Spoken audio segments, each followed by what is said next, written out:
हुज़ूर करीम आका मकीमत मुस्तफ़ा ताज़दार अंबिया ख़ातमुन नबिय्यीन जनाब रहमतुल लिल आलमीन सल्लल्लाहु ताला अलैहि वसल्लम के दरबार गौहरबार में हदिया दुरूद इस्लाम पेश करने के बाद निहायत ही वाजिबुल एहतराम मेरे भाइयों मेरे बुज़ुर्गों, अल्लाह रब्बुल इज़्ज़त के फजल करम से हमारा महाना 11वां दर्स कुरान है। दुआ है मालिक कायनात हमें सारी ज़िंदगी दीन मतीन की खिदमत करते रहने की तौफीक अता फरमाए और अल्लाह इस खिदमत को कबूल भी फरमा ले। एक होता है खिदमत करना और एक होता है खिदमत का कबूल हो जाना, इसमें फ़र्क है। कहीं सारी ज़िंदगी खिदमत तो करते हैं लेकिन कबूल ना हो तो बंदा रोक दिया जाता है। एक हदीस पाक का खुलासा है कि एक बंदा सारी ज़िंदगी जन्नतियों वाले काम करता रहता है, सारी ज़िंदगी वो नेकियों वाले काम करता रहता है, जन्नत में जाने के अमाल करता रहता है, लेकिन आखिरी वक्त में आकर उस पर बदबख्ती गालिब आ जाती है तो वो जहन्नमियों वाले काम करके दाखिले जहन्नुम हो जाता है। इसके बरक्स सुनाया एक बंदा सारी ज़िंदगी जहन्नमियों वाले काम करता है, सारी ज़िंदगी जहन्नमी वाले काम करता है, लेकिन आखिरी वक्त मालिक कायनात उसे तौबा की तौफीक अता फरमा देता है और वो बंदा जन्नत में दाखिल हो जाता है। तो इसलिए रब के दरबार में बुज़ुर्गों ने अपने अंदाज से ही अर्ज़ व नियाज की है। वहाँ मामला ये है कि अदल करें ता थर थर कम्बन मौला उचियाँ शाना वाले फजल करें ता बख्शे जा समय वर्गे मुकाले। हमें दीन का काम करते हुए बाज़ औक़ात मुश्किलात का सामना भी करना पड़ता है और इन मुश्किलात को अगर देखा जाए तो हमारे बड़ों की मुश्किलात के आगे ये कुछ भी नहीं है। जो हमारे बुजुर्गों को बड़ों को मुश्किलात आई उसके सामने ये कुछ भी नहीं है। हज़रत मूसा नबीना अलैहिस्सलाम हैं, अल-मननुल कुबरा में इमाम शारानी रहमतुल्लाह ताला लिखते हैं, मूसा नबीना अलैहिस्सलाम अल्लाह के जलीलुल कदर पैगंबर हैं, कलीमुल्लाह हैं, अल्लाह से कलाम करने वाले। इन्होंने रब के दरबार में अर्ज की, या रब्बी इहबिस अन्नी अलसिनता इबादिका। अल्लाह ये जो लोग हैं फिरौन के साथ ये मेरे खिलाफ बक बक करते हैं, ये मेरे खिलाफ बकवास करते हैं, ये मेरे ऊपर तनकीद करते हैं। अल्लाह ये जुबानें खोलते हैं, मेरे बारे में तरह तरह की बातें करते हैं, या अल्लाह इनकी जुबानों को बंद नहीं कर देता, इनकी जुबानों को बंद कर दे। ये पता चला कि अंबिया किराम के खिलाफ भी जुबानें खोलने वाले मौजूद हैं और होते रहे हैं। अर्ज की मालिक इनकी जुबानों को बंद नहीं कर देता, ये मेरे खिलाफ बकवास करते हैं। अल्लाह रब्बुल इज़्ज़त की तरफ से जवाब क्या आया? जवाब है हाज़ा शैयुन मा जअलतुहु लिनफ्सी। ऐ मूसा ये काम तो मैंने अपनी जात के लिए भी नहीं किया। यानी जो अल्लाह के खिलाफ बोलते हैं अल्लाह रब्बुल इज़्ज़त ने उनको भी छूट दी हुई है, तो ये काम तो मैंने अपनी जात के लिए भी नहीं किया। तो यहां से पता चला कि दीन का काम करने वालों को तनकीद का निशाना बनाया जाता है। तनकीद के डर से कभी दीन का काम ना छोड़ देना, तनकीद के डर से कभी दाढ़ियां ना उतरवा देना, तनकीद के डर से कभी इमामे ना उतार देना, तनकीद के डर से कभी नेकी की राह पर चलना ना छोड़ देना। ये हौसला अपने अंदर पैदा करें कि भाई अगर दीन का काम करना है तो फिर तनकीद होगी, नुक्ताचीनियां होंगी। क्यों भला क्यों होती हैं? नुक्ताचीनी कौन करते हैं? कहा जो दीन का काम नहीं कर सकते वो फिर ये करते हैं। समझे बात को? जो वो काम नहीं कर सकते वो फिर वो ये करते हैं, और वो ये करते हैं इसीलिए तो दीन का काम नहीं कर सकते। यहां से एक और बात समझ आई कि जिन लोगों ने दीन का काम करना है वो किसी पर तनकीद ना करेंगे। समझे? अब यहां से मुमकिन है कोई ये सोचे कि हजरत साहब ने आगे जाके हो सकता किन्नू किन्नू रिडार्ट से ले लाना, किस किस पर तनकीद कर जानी है। तो मैं क्या इनके ऊपर तनकीद करना अंबिया की सहाबा की सुन्नत है। वो हक वालों के खिलाफ तनकीद करने से मना किया गया। समझ आइए? ना हक के खिलाफ तो अलम जिहाद करना चाहिए, उठाना चाहिए। क्यों रजा आज गली सुनी है, उठ मेरे धूम मचाने वाले। आज जरूरत है इस चीज की कि हम अपने दिलों को इतना तो हौसला दें, तसल्ली दें कि भाई अगर निकला है तो तनकीद होनी है। आप देख ले, खुशी हो गमी हो, जब आप दीन के मामलात में सख्ती करते नजर आते हैं। ये जी शादी है, अच्छा जी शादी है तो फिर क्या है, शादी है तो महफिल करानी है, हमें तेल नहीं डालना, महफिल करानी है, तो क्या होगा फिर? तनकीद होगी। लोग तनकीद करेंगे, कहेंगे जी ऐ किए जी ऐ शादी है खोदगी, इतनी इतनी लंबी जुबानें खोलते हैं इस्लाम के खिलाफ। ये क्या है जी, ये कोई शादी है फोदगी है। अच्छा जी बारात जा रही है, बड़ी धूमधाम से बारात जाएगी। इन्होंने धूमधाम समझा हो शायद ढोल बजावांगे तो फिर धूमधाम होंगे। मैं कहता धूमधाम तो ताजदार खत्म नबूवत का नारा लगा के भी हो जाती है। धूमधाम तो हुजूर अलैहिस्सलाम की इज्जत का नारा लगा के भी हो जाती है। तो तुमने क्या समझा है धूमधाम के साथ? मैं कहता धूमधाम से लानते लेते हुए जाएंगे ये लोग ना। यूं कहा करो, पूरे जुमले के बोलते लोग।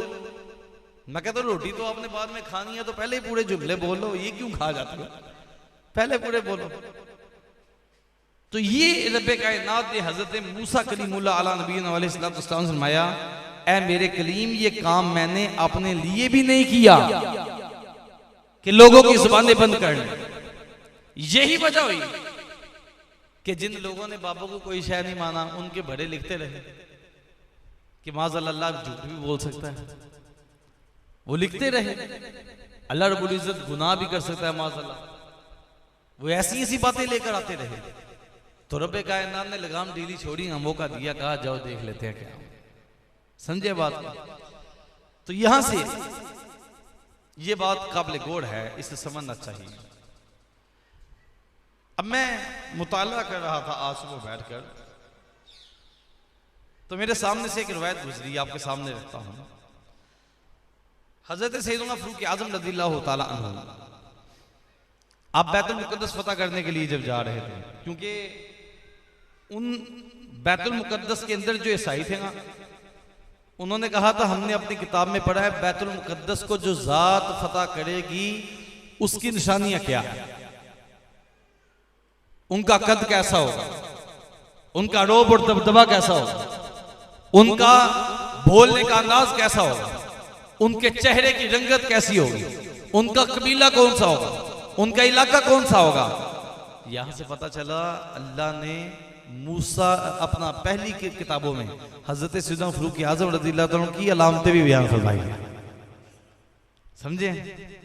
वो कहते हैं हमने पढ़ा है ये बैतुल मुकद्दस हमारे हाथों से कौन सा शख्स ले जाएगा, हमने देखा है। उस वक्त हजरत अबू उबैदा बिन जराह रज़ियल्लाहु ताला अन्हु सिपा सलाम थे, तो उन्होंने हजरत अबू उबैदा बिन जराह रज़ियल्लाहु ताला अन्हु को बुलाया।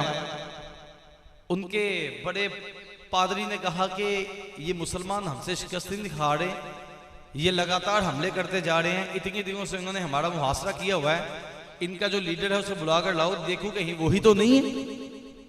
तो अगर वही है जिसकी हमने निशानियां पढ़ी हैं तो फिर हमें इनके साथ मुकाबला करने की जरूरत नहीं है, इनको यहाँ का की हुक्मरानी दे देनी चाहिए, क्योंकि हमारी किताबों में लिखा है कि ये कब्जा कर लेंगे, इन्होंने फतह कर लेना है, तो फिर लड़ने की और जाने देने की जरूरत क्या है, चुप करके दे दो, सरेंडर कर जाते हैं। हजरत अबू उबैदा बिन जराह रज़ियल्लाहु अन्हु को बुलाया, मुलाकात की, उससे सारी बातें देखी, कहता है नहीं नहीं लड़ी जाओ, ऐ निजे है, लड़ते जाओ, ये नहीं है वो जिनके बारे में हम कह रहे हैं। फिर चंद दिन गुजरे, फिर उसने कहा यार बुलाओ जरा, कितने मैं दूर देखे ही नेरे काट के देखा, बंदा वही है या कोई और है? फिर बुलाया, फिर करीब बिठा कर देखा, सारी निशानियां नोट की, फिर जाके लांग किया, कहता लड़ो आएंगे जी वो वाले है जिन्होंने बैतुल मुकद्दस फतह कर। फिर नहीं मुसलमान शिकस्त खा रहे, फिर जोर लगा रहे हैं। फिर कहते हैं इन्होंने पूछो एंगा दे मौजूदा अमीरुल मोमिनीन यही नहीं है कोई और है? उन्होंने कहा जनाब मौजूदा अमीरुल मोमिनीन यहाँ आए नहीं है, उनको हमने क्यों तकलीफ देंगे, ये काम तो उनके अपने नीचे जो नीचे वाली सत्ता वाली है उनके हाथों का काम है, अमीरुल मोमिनीन खुद नहीं आए। कहा फिर अपने अमीरुल मोमिनीन को बुलाए, फिर हम देखेंगे क्या करना है। उधर से फरूक आजम आए, फरूक आजम रज़ियल्लाहु ताला अन्हु जब इस तरफ आ रहे थे तो बैतुल मुकद्दस की छतों के ऊपर चढ़ के रसाई देखना शुरू हो, वहां पर चढ़कर देखते हैं। और कहा जब बैतुल मुकद्दस की छतों पर चढ़े हैं, सारा मामला हुआ तो रास्ते में पानी आ गया। पानी फरूक आजम रज़ियल्लाहु ताला अन्हु ने अपने नालैन अपने जूते जो है उठा कर ना अपने कंधों पर रख लिए, ऊपर रख लिए, और फिर आप उस पानी को क्रॉस करने लगे।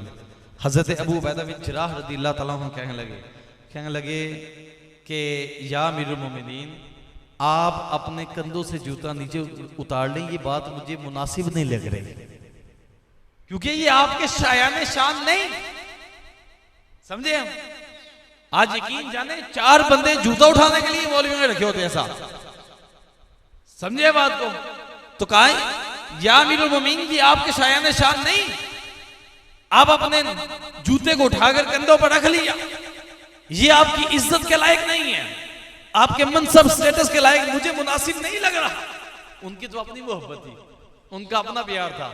लेकिन फरूक आजम रज़ियल्लाहु ताला अन्हु क्या जवाब दिया? मैं अगर तुम अबू उबैदा ना होते, अगर तुम ये बात करने वाले, अगर तुम अबू उबैदा ना होते तो मैं तुम्हें इस बात पर जो तुमने की है इतना मारता कि तुम्हें पूरी उम्मत के लिए निशाने इबरत बना देता। जलाल आ गया फरूक आजम, फरमाया ये बात करने वाले। वजह अगली बार फरूक आजम ने फरमाया इन्ना कुन्ना अज़ल्ल कौमी, कहने लगे ओए हम तो जलील लोग थे, हम इस्लाम लाने से पहले ऐसे लोग नहीं थे, बुतों की पूजा करते थे। लेकिन जब हम मुसलमान हुए फ़अज़्ज़नल्लाहु बिल इस्लाम, कहेंगे फिर अल्लाह ने हमें इस्लाम की वजह से इज्जत अता की। हम तो रुस्वा लोग थे, लेकिन अल्लाह ने इस्लाम की वजह से हमें इज्जत अता की है। तो सारी इज्जतें इस्लाम के लिए हैं। अगर कोई बंदा क़यामत तक के लिए कोई चौधरी अपनी इज्जत का मसला बनाकर बैठा रहे और कोई कहे कि शादी ब्याह के मौके पर भी मेरी इज्जत जाती है या फलां जगह पर भी मेरी इज्जत चली जाती है, फरूक आज़म फरमाने लगे, फरमाया सारी इज्जतें इस्लाम के लिए हैं, लिहाजा अपनी इज्जत की बात कहीं नहीं कर दी। इज्जत इस्लाम के लिए है जो इस्लाम ने अता की है, तो इसलिए ऐसे ही चलना है हमने। एक बात ये समझने वाली है, आज यकीन जाने किसी के पीर साहब के आगे पर ना पीर पाए फांसी को है, बादशाह के दुआ तो हम नहीं करते, पीर पाए फांसी को है। फासिक समझते हैं? लंबी लंबी लिट्टा वाले, 2-2 4-4 10-10 अंगूठियां पांग वाले, कड़े पांग वाले, वाल ना कटा के एडे बदांग वाले, दाड़ियां छोटियां करांग वाले, लश पश टिपटा बुढ़ियां मिलन वाले, इस तरह के पीर, इस तरह के पीर को भी अगर जगह ना दे हदीब साहब या उदे आन ते नारा लगाए हदीस छड़ के, हदीस पाक पढ़ते हुए आलिम दीन, अगर पीर साहब फासिक पीर के आते हुए हदीस छोड़कर नारा ना लगाए तो मुरीदों को मरोड़ पहन ला पैना। तो पीर साहब की भी आकड़ देखने वाली थी, ना मेरे लिए उठाए, ना मेरे लिए इसने नारा लगाया, ना कोई बात की है। और बात ब्याह करने सैयदा दा अदब करना चाहिए। और मैं कहता बिल्कुल करना चाहिए भाई, हमने कौन सा इनकार किया है, लेकिन सैयद को भी तो पता है रसूलुल्लाह की हदीस बयान हो रही है, समझ आइए। और सादात में भी एक तो चलो फांसी को वहां तो मामला और होता है, जो वाकई सैयद हैं वो किसी भी हालत गैर में भी हो तो उनका अदब जरूरी है, हालत गैर में, लेकिन अकीदे की खिलाफी पे हो तो फिर वो सैयद रहता नहीं है, वो लिखवाएगा जरूर अपने आप को सैयद रहता नहीं है। तो ऐसे भी तलब करे होते हैं कि जनाब साढ़े वास्ते भी सारे मामला कहते जाओ, तो ये सारी इज्जतें अल्लाह रब्बुल इज्जत ने हुजूर जाने जाना सल्लल्लाहु अलैहि वसल्लम के सदके में अता की हैं। अब हमें यहाँ पर एक रिवायत पाक है, आपने सामरी का नाम सुना होगा। सामरी एक जादूगर था जिसका जिक्र कुरान पाक में भी आया है। सामरी के बारे में आता है कि ये जब पैदा हुआ था ना, सामरी है ये बदकार औरत का बेटा था। किसका? बोले जरा, टेंशन नहीं लेने। हाँ जी, और इसकी पैदाइश भी गलत तरीके से ही हुई थी। है तो फिरौन के जमाने में मामला इसका हुआ। फिरौन की हलाकत के बाद बनी इसराइल और उसके नीचे से, इसके पंजे से, बनी इसराइल के पंजे से जब आज़ादी हासिल हुई ना मूसा अलैहिस्सलाम और आपकी कौम को, तो मूसा अलैहिस्सलाम 40 रातों के लिए कोहे तूर पर चले गए तौरात शरीफ लेने के लिए। बात समझने वाली है। कोहे तूर पर चले गए तौरात लेने के लिए और अपने नायब हजरत हारून अलैहिस्सलाम को खड़ा करेंगे। तो हुआ ये कि जब आप वापस आएगा 40 रातों के बाद, तो कौम बछड़े की पूजा करना शुरू हो गई थी। किसकी? बछड़े की। इसका किस्सा सुने, आपको जरा समझ आएगी। बनी इसराइल में एक हरामी शख्स था जिसका नाम सामरी था, जो तबई तौर पर निहायत गुमराह और गुमराह कुन आदमी था। खुद भी गुमराह था, औरों को भी गुमराह करता। यानी वायरस उसका सिर्फ जेलम तक नहीं रहता, आगे भी चलता है। समझे? वायरस बंद कमरे में तक नहीं रहता, वायरस आगे भी चलता है। खुद भी गुमराह और लोगों को भी गुमराह करने वाला। बहरहाल इसकी मां ने बरादरी में रुसवाई और बदनामी के डर से, चूंकि हलाल का नहीं था, तो सवाल हो गए थे ये कहां से आया, ये कहां से आया। तो क्या किया, एक पहाड़ के गाड़ में जाकर ना वहां पर इसे जन्म देकर वहां छोड़ आई। पहाड़ के गाड़ में छोड़ आई। जैसे आज कूड़ादानों में कई बच्चे पड़े होते हैं ना, तो वो इस तरह के नाजायज भी मामला होते हैं तो लोग फेंक जाते हैं। छोड़ आई। फिर क्या हुआ, हजरत जिब्राइल अला नबीना अलैहिस्सलाम आपने इसको अपनी उंगली से दूध पिलाना शुरू किया। अब आप सोचेंगे ये कुरान है। लोग कहते हैं जनाब कैसी बात है, समझने वाली। अब ये वाकया तो हो गया, अभी आपके ज़हनों में खट गया ये जब है ही हरामी था, जब पैदाइशी तौर पर हरामी, तो फिर जिब्राइल जैसी मुबारक हस्ती आकर इसको दूध क्यों पिला रही है, दूध क्यों पिला रही है। उसकी वजह आगे जाके पता चलेगी कि क़यामत तक के लिए पता चल जाए कि हरामियों की पहचान कैसे होती है। अगर ये वही मर जाता तो पता कैसे चलना था कि हरामी की पहचान कैसे होगी। तो ये जिब्राइल अलैहिस्सलाम से दूध पिलाते हैं अपनी उंगली से। फिर क्या हुआ, इसलिए हजरत जिब्राइल अलैहिस्सलाम को पहचानता भी था। ज़ाहिर बात है जो दूध पिला से पहचाना जाता है। इसका पूरा नाम सुने, मूसा सामरी। पूरा नाम क्या था? मूसा सामरी। और हजरत मूसा जो अल्लाह के नबी हैं,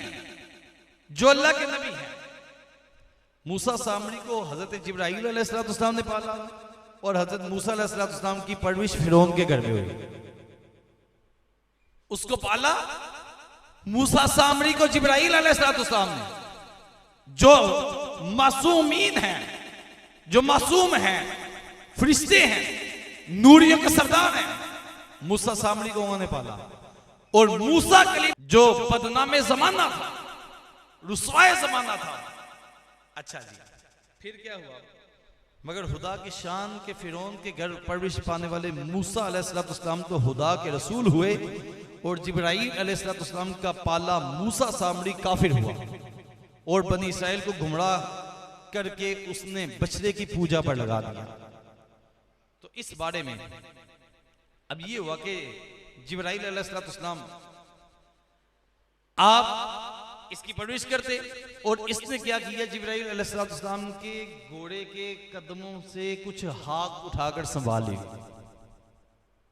कुछ हाथ उठाकर संभाल ली थी। इसका जिक्र जो है ना कुरान पाक में पारा 9 सूरह आराफ की आयत नंबर 148 पे आया।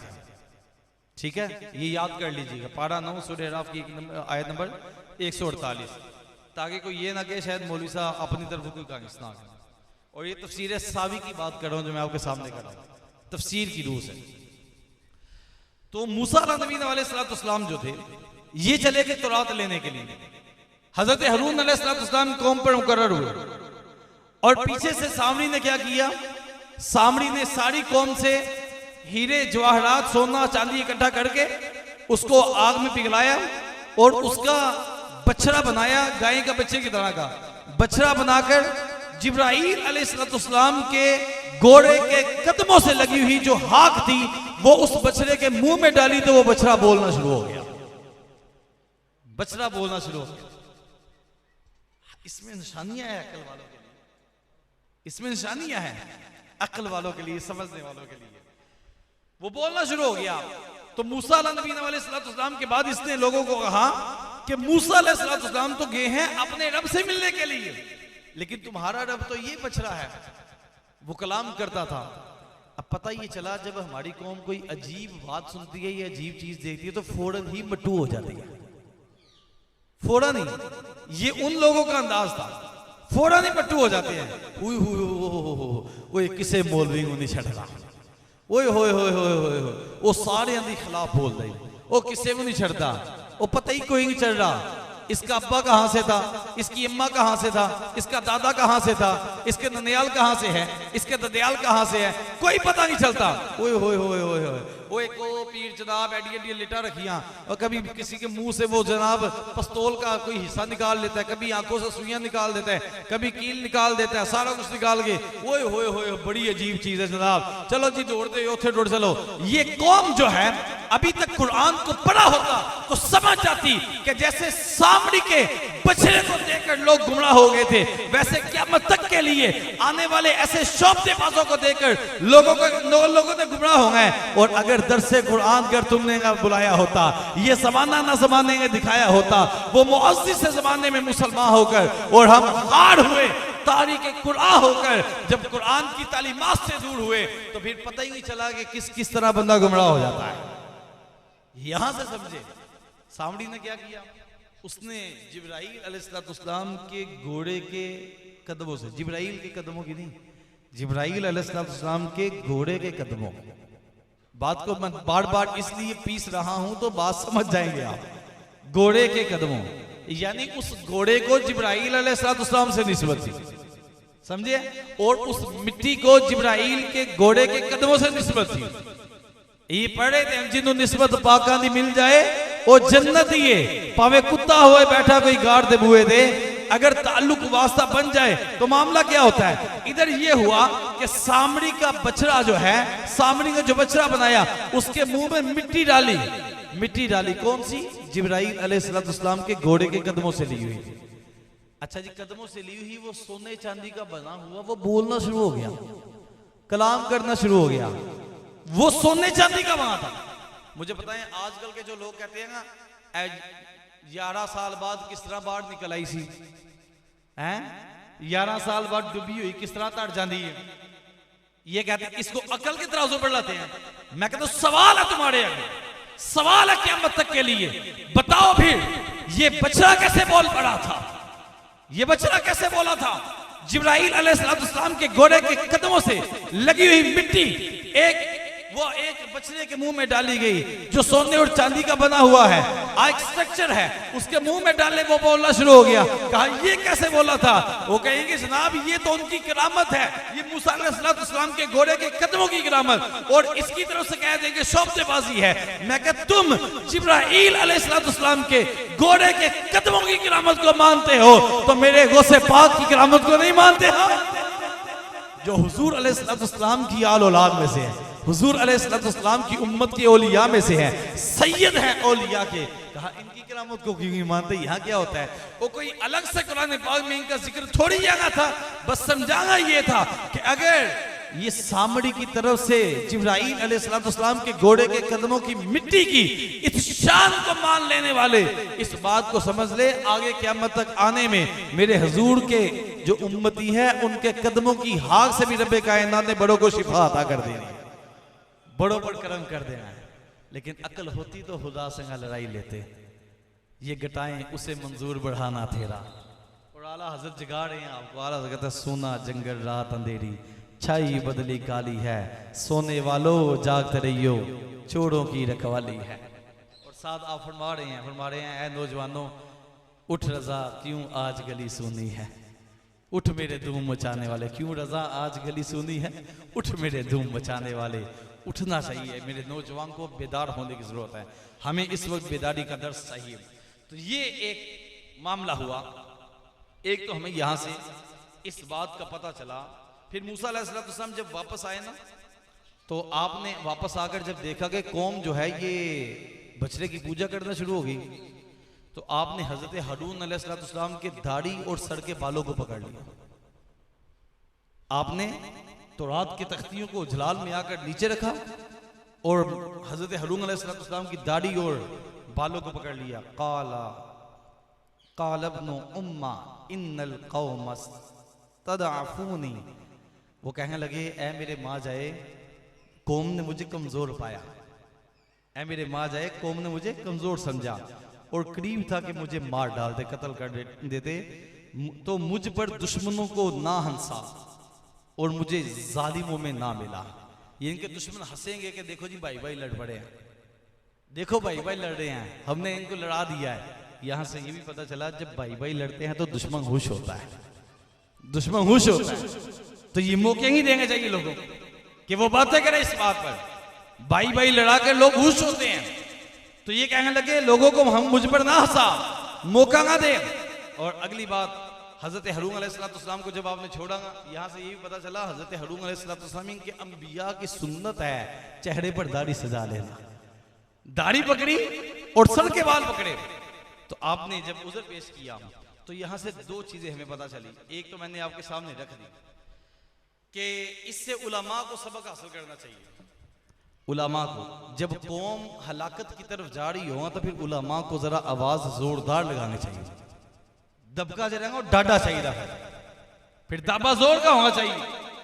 जब कौम गुमराहियत की तरफ जा रही हो फिर 15-15, 20-20 मिनट आकर चौधरियों की तारीफें नहीं करनी चाहिए, फिर आते ही रसूल करीम सल्लल्लाहु अलैहि वसल्लम की शरीयत का दर्स देना चाहिए, फिर लोगों को बताना चाहिए कहां कहां से चोर हमला कर रहा है, कहां कहां से वारदात हो रही है। और आपको एक और वारदात के बारे में बताता चलूं, आजकल ना एक तादाद है हमारी जो फौज पर बक बक करती है, एक तादाद है जो फौज पर भोंकती है। भाई अगर किसी बंदे फर्द वाहिद का आपके पास कोई दलील के साथ कोई फेल है गलत, इसका मतलब ये तो नहीं है कि पूरे के पूरा निजाम ही हराम, तुमने हर एक को उसमें डाल दिया गरे में। इस बात को समझे। सुल्तान सलाहुद्दीन अय्यूबी रहमतुल्लाह तआला फरमाते हैं अगर किसी मुल्क को तोड़ना हो, अगर किसी रियासत को तोड़ना हो, फरमाया फिर उसकी आवाम को उसकी फौज के खिलाफ खड़ा कर दो। सुल्तान पहले बता गए इस बात को, कहा उसकी आवाम को उस फौज के खिलाफ खड़ा कर दो। जब आवाम फौज के खिलाफ होती है तो कहा फिर वो मुल्क के अंदर का निजाम संभाले या बॉर्डर का निजाम संभाले।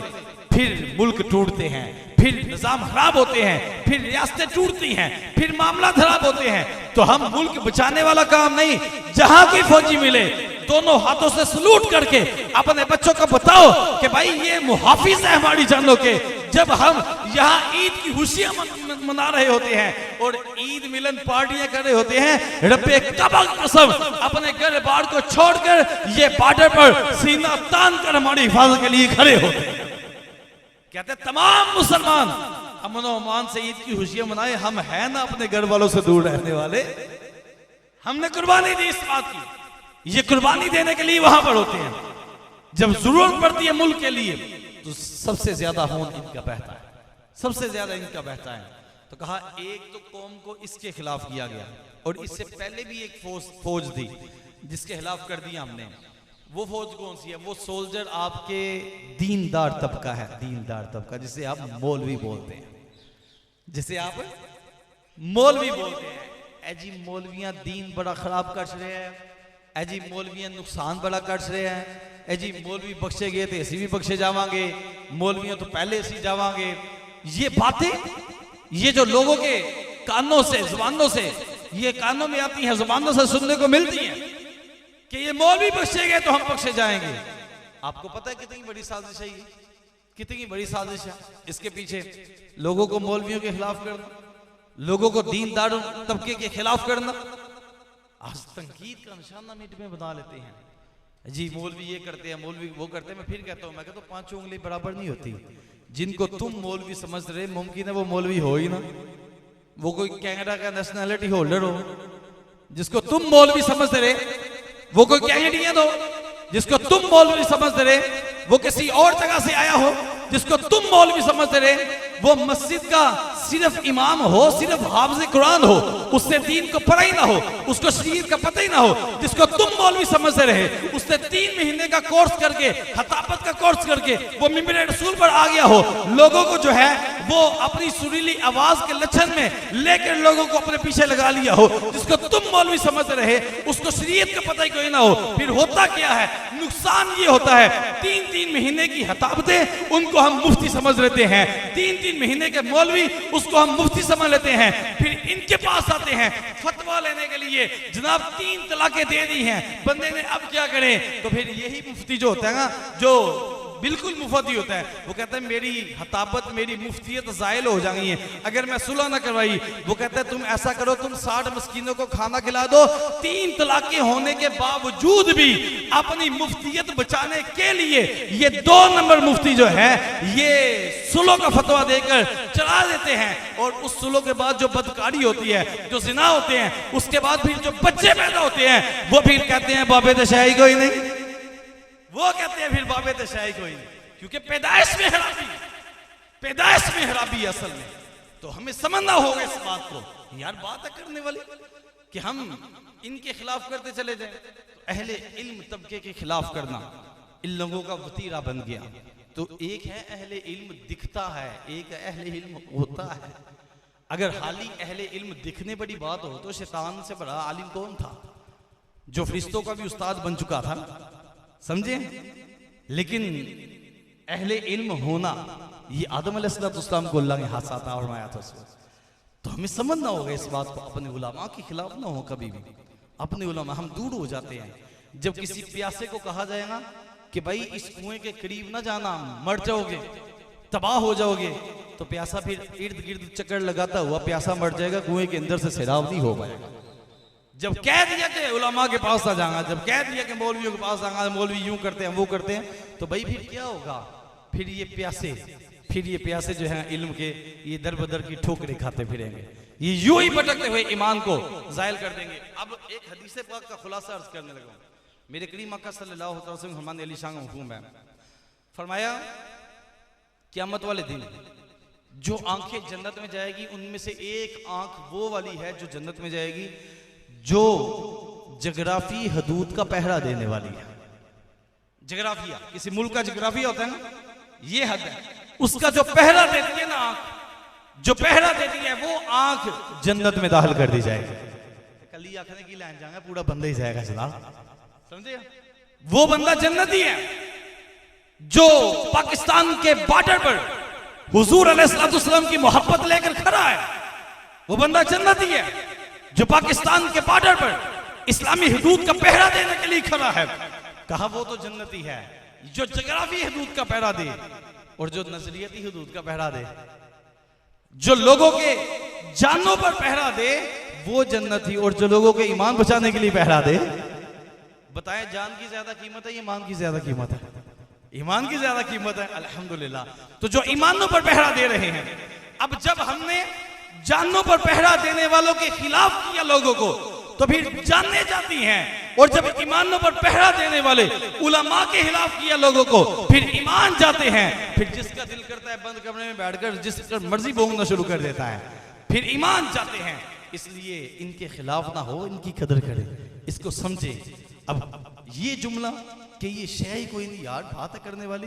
अब मैं आपको एक बात बताऊं, किसी के घर में बच्चा पैदा होता है, बच्चा पैदा होता है, तो मिठाइयाँ बांटी जाती हैं, ऐसे ही है जनाब। बच्चे को भी कोई शय मानना है तो मिठाई बांटी। सवाल है, बच्चे को भी कोई शय मानना है तो मिठाई बांटी है। और जब अपने बच्चे को तुम कोई शय मानते हो तो दाता अली हिजवेरी को कोई शय नहीं मानता। समझे हैं बात को?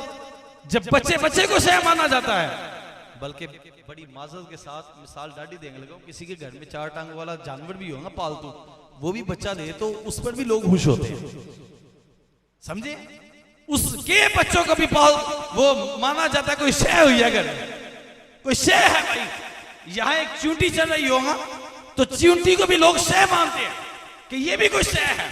तो तू इतनी जातों के बारे में कह दे कि शय ही कोई नहीं। कभी कह दिए बाबे शय कोई नहीं, कभी कह दिए इमाम हसन शय कोई नहीं, कभी कह दिए जनाब इमामुल अंबिया हुजूर अलैहिस्सलाम के साथ रब के सामने शय कोई नहीं। अजीब बात है यार। और अभी भी हमारा जवान कहता है यार क्लिप पे जरा था जवाब दे दो। मैं क्या इसके जवाब देंगे जिसकी हर बात के अंदर हमासत, इसके जवाब मांगने के लिए आते हो? अभी भी छोड़ नहीं देते। किस कदर गैर सदूर। मैं आपके वालिद साहब की 50 तारीफें करूंगा, 100 तारीफें थे, एंड में कहूंगा तेरा प्यो जो शय कोई नहीं हो, तो यकीन जाने उस बंदे के पीछे खड़ा होगा, पसंद नहीं करेगा कोई। मैं कह दूंगा तेरे अबू ये भी हैं, वो भी है, नेक है, मुत्तकी हैं, परहेजगार हैं, ये किया वो किया, एंड में कहूंगा उन मैं उन कोई शय नहीं हूं मनता। तो बंदा जलाल में आ जाता है कि यार मेरे बाप के बारे में कह दिया कि शय कोई नहीं। मैं कह तुझे अपने बाप की दफा तो गैरत आए, लेकिन इमाम हसन की तरफ जब उंगली उठे तो बेगैरत हो जाए, तुझे गैरत ना उस वक्त। अब सुनिए, कुरान पाक में ही ये मामला जो है बयान किया गया। आपने आयात मुबाहला तो सुनी होगी, मुबाहला का लफ्ज भी सुना होगा कि ईसाइयों के साथ मुबाहला हुआ था हुजूर जाने जाना सल्लल्लाहु अलैहि वसल्लम का। नजरान के ईसाई थे, तो हुआ कुछ यूं कि इन्होंने नजरान के ईसाइयों में से एक वफद हुजूर अलैहि सल्लम की बारगाह में हाजिर हुआ, मस्जिद में आ गया। उन्होंने आकर अपने किबले की तरफ नमाज अदा की। नमाज अदा करने के बाद फारिग हुए, मुलाकात की। अबू हारिसा बिन अलकमा जो ईसाइयों का पोप आजम था, जिनके सब तो बड़ा जो भी आप समझे, आगे अहीब वो है जो इन लोगों का सरदार आजम था, अब्दुल मसीह जो सरदार आजम का नायब था और आकिब कहलाता था। ये 3 हुजूर अलैहिस्सलाम की बारगाह में अपना वफद बनाकर हाजिर हुए और कुछ गुफ्तगू हुई। करीम आका सल्लल्लाहु अलैहि वसल्लम ने इनको दावत इस्लाम दी, ये नहीं माने। मुख्तसर कर रहा हूँ यहाँ पर बात लंबी। दावत दी इस्लाम की, ये नहीं मानी। फिर दावत दी, फिर दूसरे मामला, फिर दलाइल दी। ये कहने लगे तुम आप ईसा अलैहिस्सलाम को गालियाँ क्यों देते हैं? हुजूर ने फरमाया कौन सी गाली दी है मुसलमानों ने? वो कहने लगे कि आप कहते हैं वो अल्लाह के बंदे हैं, नबी हैं, तो जबकि ये गाली है, जबकि वो अल्लाह के बेटे हैं माज़अल्लाह। तो हुजूर अलैहिस्सलाम ने फरमाया वजह, कहने लगे वजह ये है कि बगैर बाप के पैदा हुए। तो करीम आका सल्लल्लाहु अलैहि वसल्लम ने फरमाया अगर बगैर बाप के पैदा होने पर ईसा अलैहिस्सलाम को खुदा का बेटा मानते हो तो आदम अलैहिस्सलाम बगैर माँ बाप के पैदा हुए, उनके बारे में क्या ख्याल है? तो जब ये जवाब ना दे सके मेरे करीम आका सल्लल्लाहु अलैहि वसल्लम का, तो इन्होंने कहा कि फिर झगड़ा करने लगे हुजूर से। बात तलखी पर आ गई, तलखी पर आई तो फिर उन्होंने कहा हम आपसे मुबाहला करेंगे। मुबाहला कहते हैं कि एक गिरोह उधर से निकले, एक गिरोह इधर से निकले और दोनों एक दूसरे पर लानत करें, लानत करें। तो दूसरा जो है ना इनके उनके पीछे वाले आमीन कहे और उधर से भी बात हो वो भी आमीन कह दे, फैसला रब की ज़ात पर छोड़ दिया जाए। और इसका जिक्र पारा 3 सूरह अल इमरान की आयत नंबर 61 पे है। फिर ए महबूब जब तुमसे ईसा के बारे में हुज्जत करें बाद इसके कि तुम्हें इल्म आ चुका तो इनसे फरमा दो आओ हम तुम बुलाएं अपने बेटे और तुम्हारे बेटे और अपनी औरतें और तुम्हारी औरतें और अपनी जानें और तुम्हारी जानें, फिर मुबाहला करें तो झूठों पर अल्लाह की लानत डाले। अच्छा ये अंफुसना व अनफुसा कुम, इस पर आकर ना कुछ लोग काले कपड़ों वाले भी दलील अपनी तरफ से निकालते हैं कि यहाँ से अपने आप से मुराद जो हजरत अली साहब थे मुराद हुजूर के साथ और हजरत अली ही हुजूर के साथ हुए, तो यहाँ से नई मंतिक आगे उन्होंने खोली हुई है। जब उनका महीना आएगा ना मौजू खास तौर पर फिर आप छेड़ेंगे इस मौजू को। बहरहाल हुआ ये कि मुबाहला तय हो गया। अब करीम आका सल्लल्लाहु अलैहि वसल्लम ने हुजूर अलैहिस्सलाम आ गए, साथ मौला अली रदिल्लाहु ताला है, सैयदा फातिमा तो ज़हरा रदिल्लाहु ताला अन्हा, हजरत इमाम हसन और इमाम हुसैन रदिल्लाहु ताला अन्हा।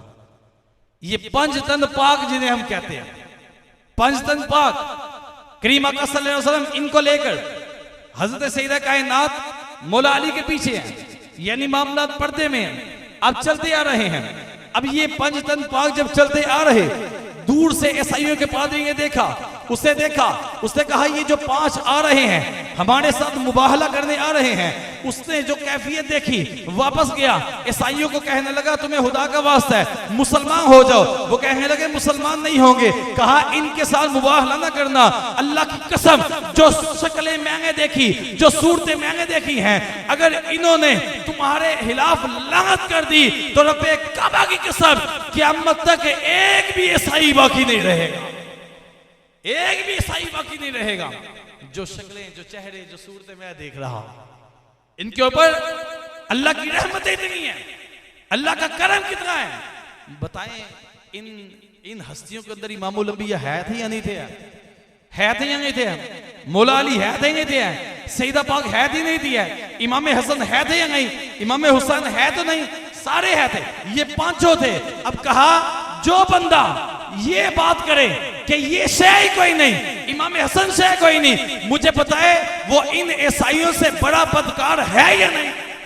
बताए जरा इस बात को, वो बड़ा बदबख्त है या नहीं?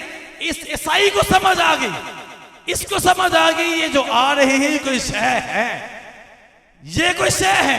अगर इन्होंने हाथ उठा दिए और पीछे वालों ने आमीन कह दिया तो क़यामत तक के लिए एक ईसाई नहीं बचेगा। मेरे करीम आका सल्लल्लाहु ताला अलैहि वसल्लम की बारगाह में अर्ज करने लगे, कहने लगे हमने आपके साथ मुबाहला नहीं करना, आप 1000 कपड़े हमसे हर साल जिजिया के तौर पर ले लिया करे, हमें अमन अमान से रहने दीजिए। मेरे करीम आका सल्लल्लाहु अलैहि वसल्लम जब वापस तशरीफ लाए और फरमाया कि अगर आज ये हमारे साथ मुबाहला कर देते तो इनकी शक्लें मसख हो जाती, ये खंजीर और बंदर बना दिए जाते, क़यामत तक के लिए एक ईसाई बाकी ना बचता। इसको पढ़े तफसीर को, ये सिर्फ ऐसी नहीं लिखी हुई, कुरान पाक हमारे समझने के लिए है। तो हमें आज लोग कहते हैं जनाब ये बात क्या, हजरत ख्वाजा अबू अली दकाक रहमतुल्लाह ताला अलैह का बयान है कि जब बल्ख वालों ने बिला कसूर ख्वाजा मोहम्मद बिन फजल रहमतुल्लाह ताला को शहर बदर किया ना, बिला कसूर शहर बदर किया, आपका कसूर गोएंगे था, झूठे इल्जाम लगाया पर, तो आपने जाते हुए कह दिया, आपने कहा बदुआ दे दी, कहते या अल्लाह इन लोगों को सच्चाई की तौफीक ना देना। फरमाया कई सालों तक उस पूरी बस्ती में कोई सच्चा बंदा पैदा नहीं हुआ, सारी बस्ती झूठों की बस्ती मशहूर हो, अल्लाह वालों की जुबान से निकले हुए मामला। तो हमें इस बात को समझना होगा मेरे भाइयों, ये ऐसे मामला नहीं है कि हम जिसको मर्जी जिस तरफ ले चले। और आखिर पर आपको एक हदीस पाक बयान करूंगा, करीम आका सल्लल्लाहु ताला अलैहि वसल्लम के फरमान निशान मफहूम है। इसको मैं पढ़ रहा था, इमाम गजाली रहमतुल्लाह ताला अलैह ने इह्याउल उलूम में भी लिखा है और कज़ुल उमाल की भी हदीस पाक है, उसमें भी और कुतुल कुलूब में भी है। करीम आका सल्लल्लाहु ताला अलैहि वसल्लम ने फरमाया, ये खास तौर पर पैगाम मेरे नौजवानों के लिए है, ला तजलिसू इंदा कुल्ली आलिमीन। हुजूर ने फरमाया हर आलिम के पास ना बैठ जाया करो, अल्लाहु अकबर कबीर, हर आलिम के पास ना। हुजूर ने लफ्ज़ आलिम इस्तेमाल फरमाया, तो कहते जनाब इल्म तो ओदे कोल ही बड़ा है ना, जेड़ा फ्लाइंग किस्सा करता रहता यूनिवर्सिटी जाके, इल्म तो ओदे कोल ही बड़ा है ना, जेड़ा कादरी ते लिखवाए अपने नाम के नाल, कभी आला हज़रत ने कभी बरेलवी ने लिखवाया अपने नाम के साथ। मैं क्या आला हज़रत रहमतुल्लाह ताला लेंगे कभी बरेलवी नहीं था लिखवाया अपने नाम के साथ। मुझे ये बताओ कि क्या हुजूर गौसे पाक रज़ियल्लाहु ताला अन्हु शेख अब्दुल कादिर जिलानी रज़ियल्लाहु ताला अन्हु आपने कभी अपने नाम के साथ कादरी लिखवाया था? कहेगा नहीं जनाब वो तो निस्बत के लिए लिखवाया जाता है। तो मैं कह यहाँ भी निस्बत की है, अगर शेख अब्दुल कादिर जिलानी के मानने वालों को कादरी कहा जा सकता है तो आला हज़रत के मानने वालों को भी बरेलवी कहा जा सकता है। समझे बात को? उथे दलील नहीं आ रही, अपनी बड़ी सारी दलील कर ले रही है। कहा ला तजलिसू इंदा कुल्ली आलिमीन, तुम हर आलिम के पास ना बैठा करो। ऐदा भी जनाब ए भी ते दीन दिया गल्ला कर देगा, जनाब ए भी ते दीन दिया गल्ला करता है। मैं क्या हुजूर का फरमान सुना? नौजवान कहते हैं जनाब वही बस एप्लीकेशन से निकालेंगे, एप्लीकेशन के मुहदिस मुहद्दिस तो नहीं कह सकते, मुहद्दिस कहेंगे। मुहद्दिस की शान बड़ा और बड़ा होती, एप्लीकेशन से निकालते हैं, ऐ देखो जी हदीस पाक। इन बेचारों को पता ही नहीं होता उसी हदीस के अगला जो नंबर है ना, उस हदीस में जिसका ये जवाब तलाश कर रहे हैं वो मौक़िफ़ वहां पर लिखा हुआ है। इन बेचारों को पता ही नहीं होता। मैं मिसाल के तौर पर भी दलाइल दे सकता हूं, लेकिन वो हमने दे दी है, वहां से आएगा तो सुन लीजिएगा इंशाल्लाह। मैं ला तजलिसु इंदा कुल्ली आलिम, तुम हर आलिम के पास ना बैठ जाया करो, इल्ला मगर अल्लज़ी यदऊकुम मिनल खम्सी इलल हम्सी। फरमाया हाँ, जो 5 हालतों से निकालकर 5 हालतों में ले जाए ना, उसके पास बैठा करो। 5 हालतों से निकाले और 5 में ले जाए, उस बंदे के पास बैठा करो। आका वो 5 हालतें कौन सी है या रसूल अल्लाह, वो 5 हालतें कौन सी है? फरमाया व मिन शक्की इलल यकीन, जो तुम्हें शक में ना डाल दे, जो तुम्हें शक में ना डाल दे। पता नहीं अल्लाह वालों के पास कोई इख्तियार होता है या नहीं होता, पता नहीं ये मदद करते या नहीं करते, पता नहीं ये कब्रों में जिंदा भी आए या नहीं है, पता नहीं इनके जिस्म गलत सर तो नहीं गए हुए, पता नहीं ये आएंगे नहीं आएंगे, पता नहीं दुरूद पढ़ा जाता है, सुना भी जाता है नहीं सुना जाता। कहा जो शक से निकाल कर, इस शक से निकाल कर यकीन में ले जाए कि भाई यकीन क्या है। इमाम अहमद रज़ा से पूछो, कहा यकीन क्या है? कहते चमक तुझसे पाते हैं सब पाने वाले, मेरा दिल भी चमका दे चमकाने वाले, हरम की जमीन और कदम रख के चलना, अरे सर का मौका है ओ जाने वाले, तू जिंदा है वल्लाह, तू जिंदा है वल्लाह, मेरी चश्मे आलम से छुप जाने वाले। कहा ये यकीन। या रसूल अल्लाह,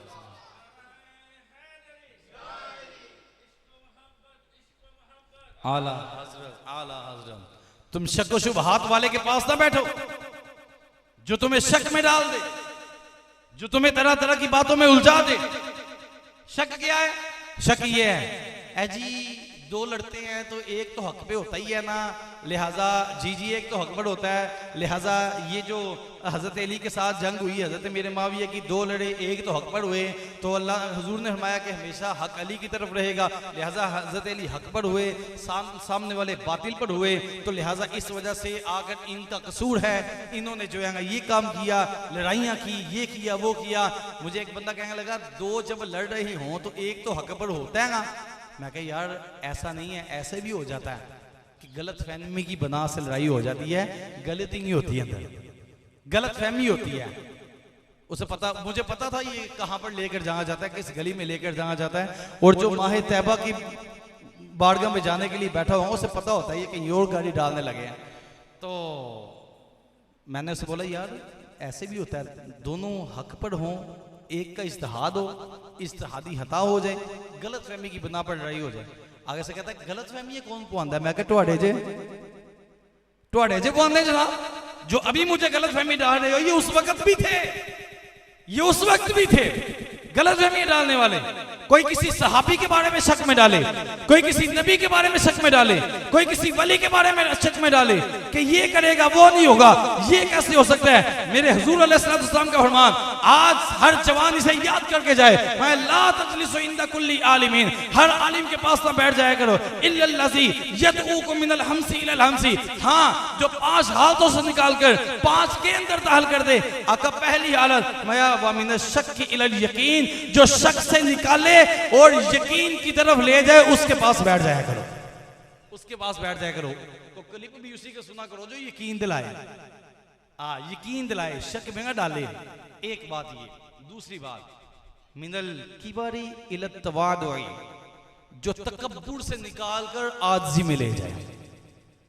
मुझे बताएं ईमानदारी से अपने दिल पर हाथ रख के बताइएगा, ये जुमला कि बापे दे शाही कोई नहीं, तकब्बुराना जुमला है या आजिज़ी वाला जुमला? बताएं ये तकब्बुर वाला जुमला है या नहीं? तो हुजूर क्या फरमा रहे, जो तकब्बुर से निकाले आजी में ले जाए, उसके पास बैठा करो। आजी में कौन ले जाता है? कहा कराची का बाबा मेरे मुर्शिद अमीर अहले सुन्नत, वो ले जाते हैं। वो कहते हैं हमको ए अत्तार सुन्नी आलिमों से प्यार है, इंशाअल्लाह 2 जहां में अपना बेड़ा पार है।